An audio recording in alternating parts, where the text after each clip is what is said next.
Ngayong umaga, hayaang yakapin ka ng kapayapaan ng Diyos. Sinasabi sa awit 9:21 tono, ang tumatahan sa lihim na dako ng kataas-taasan ay mananatili sa lilim ng makapangyarihan sa lahat. Ang mga salitang ito ay paalala na may ligtas na kanlungan para sa atin, isang matibay na proteksyon na hindi matitinag. Habang nakikinig ka ngayon, buksan ang iyong puso at damhin ang presensya ng Panginoon na handang magbigay ng lakas, paggabay at tagumpay sa bawat hakbang ng iyong araw. Halina't simulang tanggapin ang kanyang pangako ng pag-ibig at proteksyon. Sa bawat bagong umaga ay may bagong biyaya at bagong pag-asa mula sa Panginoon. Ang awit 91 ay nagsasabing, aking sinasabi tungkol sa Panginoon, siya'y aking kanlungan at aking muog, Diyos ko na siya kong pinagtitiwalaan. Habang ipinagkakaloob ng Diyos ang liwanag ng bagong araw, ipinapaalala niya na hindi ka naglalakad mag-isa. Sa bawat hakbang may direksyon mula sa langit. May kamay na umaakay sa iyo tungo sa tagumpay. Isipin mo ang araw na ito bilang isang handog na puno ng pangako, kalakasan at gabay. Habang pinakikinggan mo ito, buksan ang iyong puso at hayaang magsalita ang Diyos sa iyo ngayon. Sabihin mo sa mga komento, Panginoon, nais kong marinig ang iyong tinig. At kung hindi ka pa nakasubscribe, pindutin ang pulang button upang lagi kang makasabay sa ating mga panalangin. Kapatid, ngayon ay oras na upang manalangin tayo ng may buong puso. Ilagay mo ang iyong kamay sa iyong dibdib at huminga ng malalim. Damhin ang katahimikan at isipin na ang Diyos mismo ay kasama mo ngayon, nakikinig sa bawat pintig ng iyong puso. Ang kanyang presensya ay narito, puno ng kapangyarihan, puno ng pag-ibig at puno ng liwanag. Sa umagang ito, itinatanghal natin ang ating buhay sa Kanya, sapagkat ang awit 91 ay nagsasabing, sapagkat ikaw, O Panginoon, ay aking kanlungan. Ginawa mo ang kataas-taasan na iyong tahanan. Walang kasamaan na mangyayari sa iyo o anumang salot ay lalapit sa iyong tolda. Hawakan mo ang pangakong ito at hayaang ito'y maging sandigan ng iyong pananampalataya. Ama naming nasa langit, kami po ay lumalapit sa iyo ngayon. Sa bawat paghinga, inaangkin namin ang iyong biyaya at kalakasan. Salamat sa bagong umaga na binigay mo. Salamat sa liwanag na muling nagpaalala na may bagong pag-asa, bagong lakas at bagong simula sa iyo. O Diyos, Ikaw ang aming kanlungan, ang aming tanggulan at ang aming tagapagtanggol. Ikaw ang aming lakas sa oras ng panghihina at ang aming kapayapaan sa oras ng pag-aalala. Punuin mo kami ng iyong Espiritu Santo upang ang aming mga puso ay maging payapa at ang aming mga isipan ay magkaroon ng kalinawan. Panginoon, sa umagang ito iniaangat ko sa iyo ang lahat ng nakikinig ngayon. Naway maranasan nila ang yakap mo, ang katiyakan na ikaw ay Diyos na hindi nagkukulang, at ang katiwasayan na ikaw ay laging nandirito upang gumabay. Alam namin, Ama, na sa iyo ay walang imposible. Tulad ng sinasabi ng awit 91:11, sapagkat kaniyang iuutos ang kaniyang mga anghel tungkol sa iyo upang ingatan ka sa lahat ng iyong mga lakad. Ama, ipadala mo ang iyong mga anghel upang bantayan ang aming mga tahanan, ang aming pamilya at ang aming mga pangarap. Nais naming maramdaman na kami ay ligtas sa iyong mga kamay. Sa bawat pinto ng aming tahanan, Panginoon, ilagay mo ang iyong banal na proteksyon. Sa bawat kama na aming hihigaan, ipuno mo ng kapayapaan at kaligtasan. Sa bawat hakbang na aming tatahakin ngayong araw, gabayan mo kami upang lumakad sa tamang landas, ang landas na may katuwiran at kaligtasan. Panginoon, yakapin mo ang aming mga anak, ang aming magulang, ang aming asawa, ang aming buong pamilya.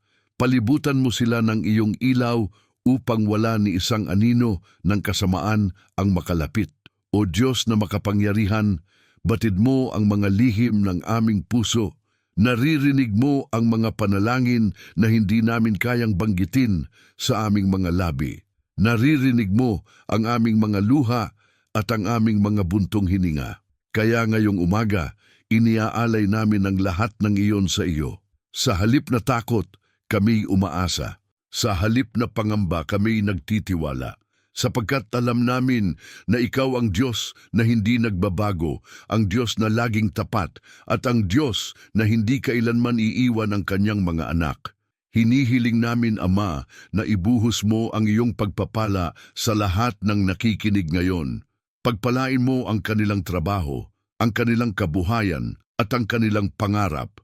Kung may naghahanap ng trabaho, buksan mo ang tamang pinto. Kung may nagdurusa sa sakit, hipuin mo ang kanilang katawan at ibigay ang kagalingan. Kung may nalilito sa direksyon ng buhay, bigyan mo ng kaliwanagan at gabay. O Diyos, maging ilaw ka sa aming dilim, maging lakas ka sa aming kahinaan, at maging pag-asa ka sa bawat araw ng aming buhay.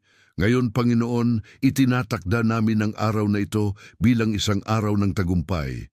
Pinapahayag namin na walang masamang bagay ang makapipinsala sa amin sapagkat kami ay tinatakpan ng iyong proteksyon. Pinapahayag namin na ang bawat plano ng kaaway laban sa amin ay walang kapangyarihan at ang bawat pintuan na iyong bubuksan ay hindi maaaring sarhan ng sinuman.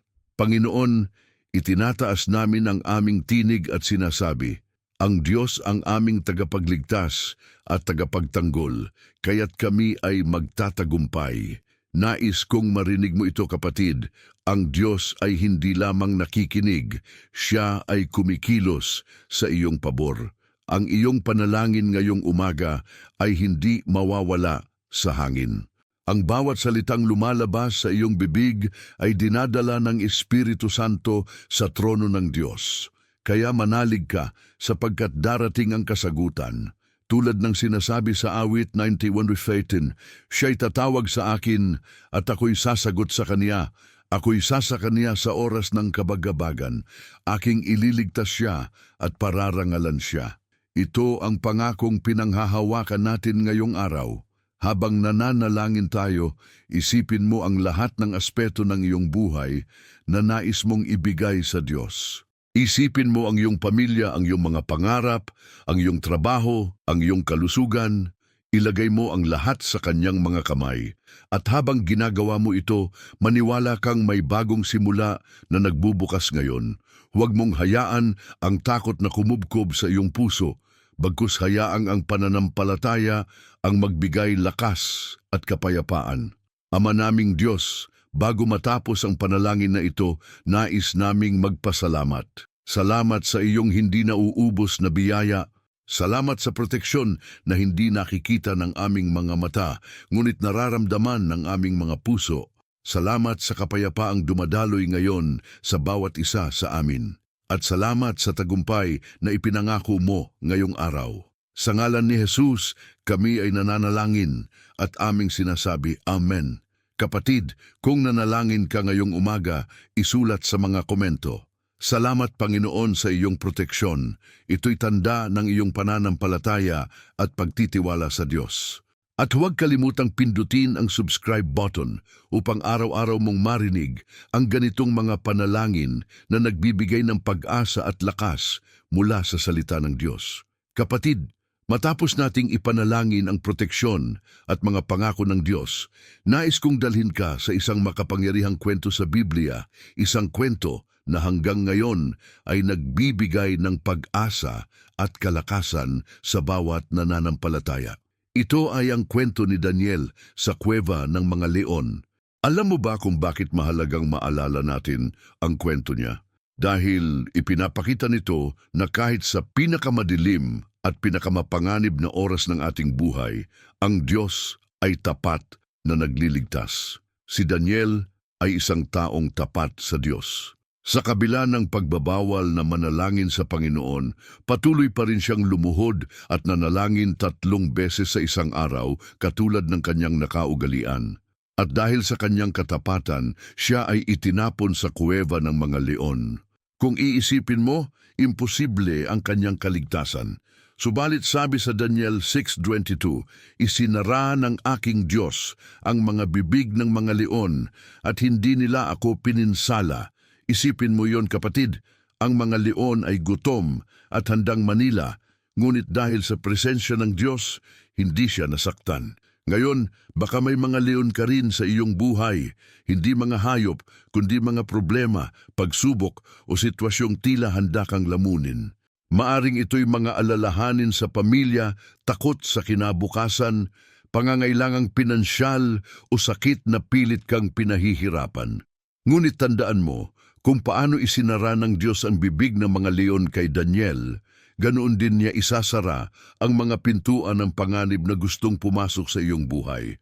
Sapagkat ang Diyos na nagligtas kay Daniel ay siya ring Diyos na kumikilos ngayon sa iyong sitwasyon. Hindi ba't napakagandang isipin na may Diyos tayong tapat? Hindi niya pinabayaan si Daniel at hindi ka rin niya pababayaan.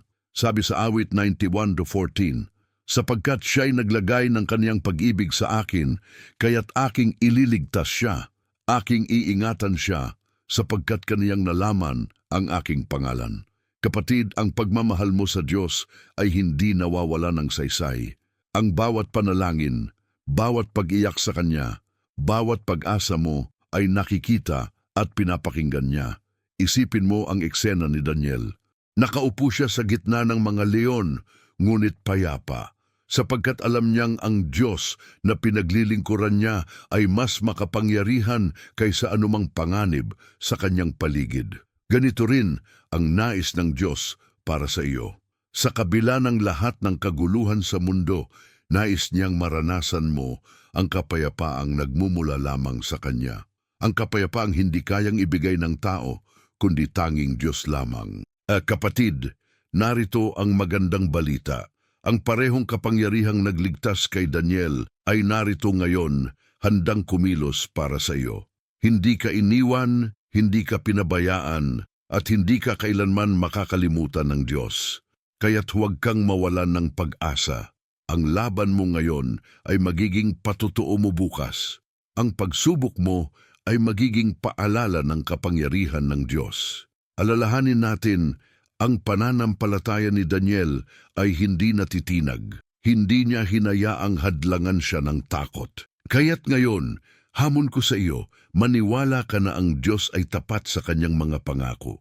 Kung kaya niyang kontrolin ang mga leon, kaya rin niyang kontrolin ang mga problema mo.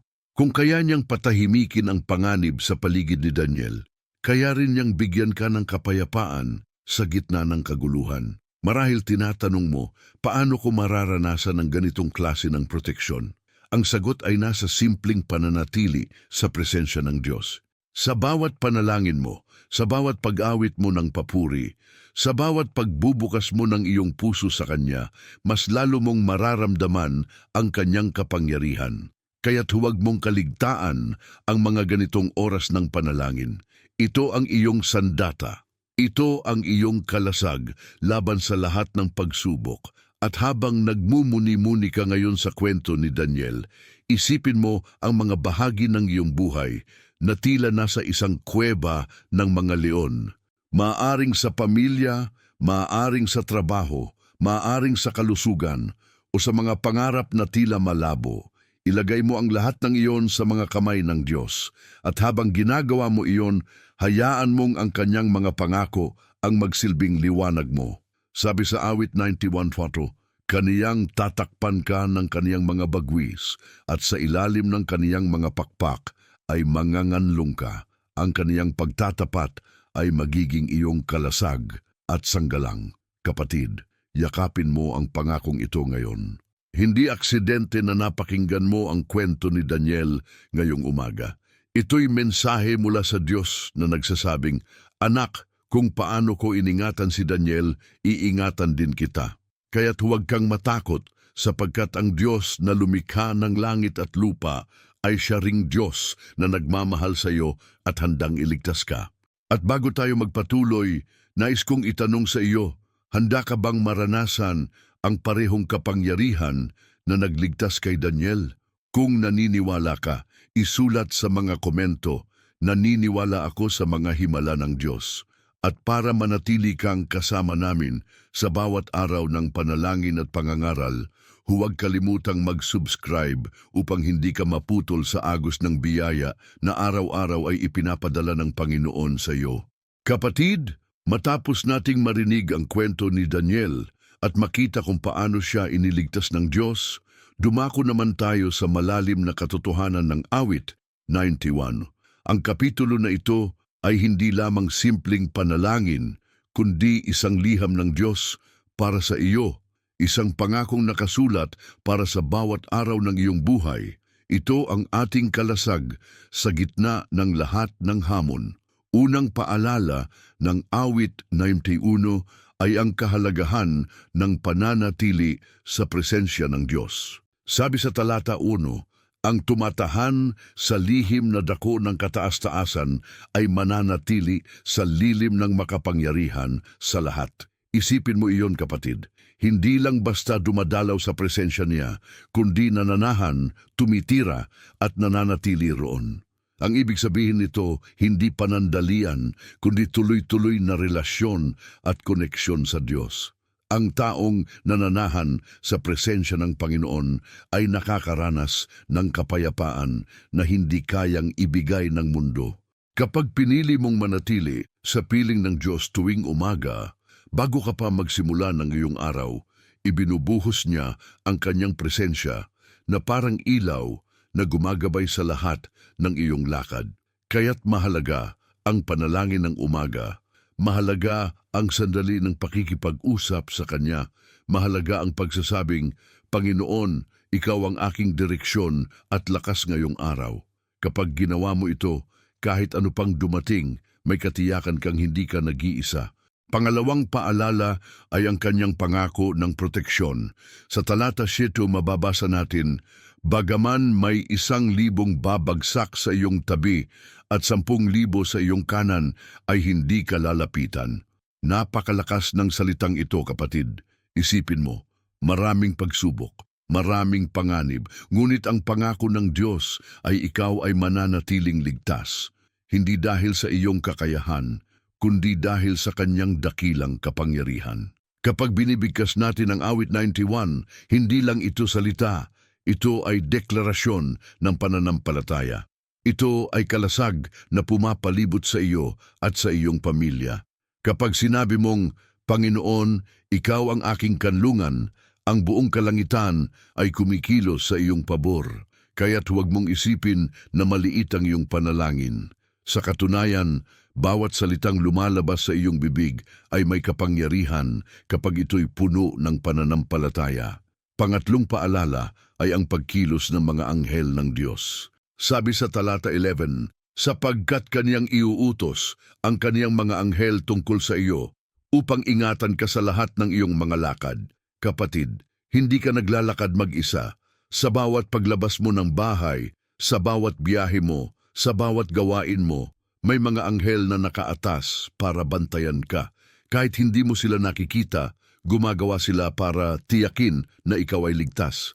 Ang Diyos ay nagtakda ng proteksyon na hindi kayang ibigay ng sinumang tao. Kaya tuwing nararamdaman mong mag-isa ka, alalahanin mo, may mga anghel na kasama ka, ipinadala mismo ng Diyos. Ngunit higit pa sa lahat ng ito, kapatid, ang Awit 91 ay paalala ng walang hanggang pagmamahal ng Diyos. Sa talata 14 hanggang 16 ay nakasulat, sapagkat siya'y naglagay ng Kaniyang pag-ibig sa akin, kaya't aking ililigtas siya, aking iingatan siya, sapagkat Kaniyang nalaman ang aking pangalan. Siya'y tatawag sa akin at ako'y sasagot sa Kanya. Ako'y sasa Kanya sa oras ng kabagabagan. Aking ililigtas siya at pararangalan siya. Aking bubuhayin siya ng mahabang buhay at ipakikita ko sa Kanya ang aking pagliligtas. Napakaganda, hindi ba? Hindi lamang proteksyon kundi kaligtasan, pagpapala at mahabang buhay ang ipinangako sa iyo. Kapatid, marahil may mga oras na tinatanong mo ang Diyos, naririnig mo ba ako? Nakikita mo ba ang pinagdadaanan ko? Ang sagot ng Awit 91 ay malinaw. Oo, naririnig ka ng Diyos. Oo, nakikita niya ang bawat luha at bawat panalangin. At oo, Sasagutin niya ang iyong panawagan, kaya't ngayong umaga hawakan mong mahigpit ang pangako ng Diyos. Hawakan mo ito at ipahayag sa iyong puso, ako ay ligtas dahil ang Panginoon ang aking kanlungan.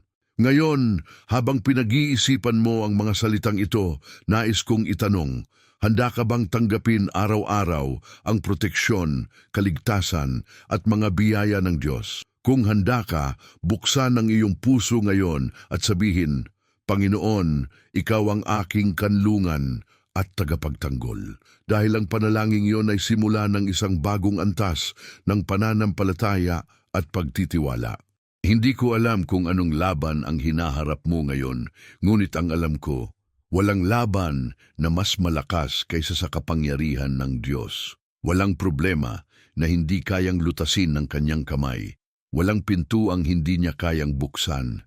Kaya't manatili kang nananalig, kapatid. Huwag kang bumitaw sapagkat ang Diyos ay tapat sa kanyang pangako. Sa susunod nating sandali, mararanasan mo ang higit pang kapangyarihan ng kanyang salita habang dinadala natin sa kanya ang lahat ng ating pangarap at hiling. At habang naghihintay ka sa ginagawa ng Diyos, nais kong anyayahan ka na mag-iwan ng komento at isulat, Salamat sa iyong proteksyon, Panginoon. Ang simpleng salitang ito ay tanda ng iyong pananampalataya at pagpupuri.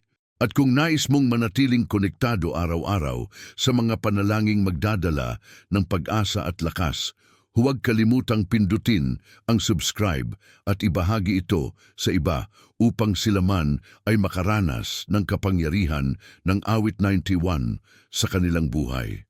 Kapatid, ngayon na pinuno na ng salita ng Diyos ang ating mga puso, hayaan mong ideklara ko sa iyong buhay ang mga pangakong inilaan ng Panginoon para sa iyo ngayong araw. Sapagkat hindi ka lamang tinatawag ng Diyos upang pakinggan ang kanyang salita, tinatawag kanya upang maranasan ang kanyang kapangyarihan.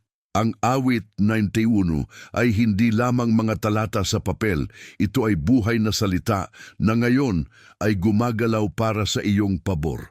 Ngayon, pakinggan mong mabuti. Dinideklara ko na mula sa sandaling ito, ang iyong buhay ay magiging saksi ng kabutihan at kagandahang loob ng Panginoon. Ang bawat pintuan na matagal nang sarado ay bubukas. Ang mga panalangin matagal mong inaantay ng sagot ay magkakaroon ng kasagutan sapagkat sinabi ng Diyos sa kanyang salita, Siya'y tatawag sa akin at ako'y sasagot sa kanya. Kapatid, ito ay para sa iyo. Hindi aksidente na narito ka. Ito ay plano ng Diyos upang marinig mo na ang oras ng kasagutan ay dumating na. Dinideklara ko na ang proteksyon ng Panginoon ay sumasa iyo. Hindi ka pababayaan sa iyong pagtatrabaho, sa iyong paglalakbay, at sa lahat ng iyong ginagawa. Sa bawat lugar na iyong pupuntahan, mararanasan mo ang gabay ng Diyos. Ang kanyang mga anghel ay kasama mo, nagbabantay at gumagabay sa iyo. Hindi ka kailanman maglalakad mag-isa, sapagkat siya ang iyong kasama sa bawat hakbang. Dinideklara ko rin na ang mga sakit na pumipigil sa iyong katawan ay mawawala sa ngalan ni Jesus. Ang kalakasan mula sa langit ay dumadaloy ngayon sa iyong mga ugat, binabalutan ang bawat himaymay ng iyong katawan ng kagalingan. Sapagkat nakasulat sa 1 Pedro 2:24, sa pamamagitan ng kanyang mga sugat ay gumaling kayo. Kapatid, tanggapin mo ngayon ang kagalingan na ibinibigay ng Diyos.